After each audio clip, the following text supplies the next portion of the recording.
Hello friends, ఈరోజు ఈ వీడియోలో మనం హోటల్ స్టైల్ లేదు అంటే మనకి ఎక్కడైనా ఫంక్షన్స్లో సర్వ్ చేసేలాగా పొంగల్ని టేస్టీగా ఈజీగా ఇంట్లో ఎలా ప్రిపేర్ చేసుకోవాలో తెలుసుకుందామండి. మన ఇంట్లో ఏదైనా చిన్న చిన్న అకేషన్స్ ఉన్నప్పుడు మనం ఇడ్లీ కానీ లేకపోతే దోశ కానీ అలాంటి బ్రేక్ఫాస్ట్లు ఏవైనా చేసేసి దీన్ని కూడా చేసేసామనుకోండి, మనకి కొన్ని ఎక్కువ ఐటమ్స్ అయినట్టు ఉంటాయి, చాలా ఈజీగా కూడా పని అయిపోతుందండి. ఇక్కడ మనం పెసరపప్పు వచ్చేసి కప్పు బియ్యానికి కప్పు పెసరపప్పు తీసుకోవాలండి. లేదు అనుకుంటే మీరు ముప్పావు కప్పు అయినా తీసుకోవచ్చు. ముప్పావు కప్పు తీసుకున్న టేస్ట్ అయితే బాగుంటుందండి.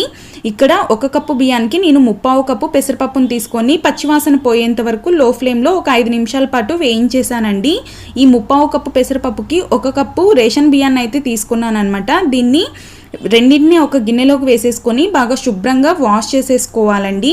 వీటిని మీకు టైం ఉంటే కనుక ఒక 10 నుంచి 20 నిమిషాల పాటు నానబెట్టేస్తే పొంగల్ టేస్ట్ అనేది మరింత రుచికరంగా ఉంటుందండి. ఒకవేళ మీరు టైం లేకపోతే అప్పటికప్పుడైనా మీరు ప్రెషర్ కుక్కర్లో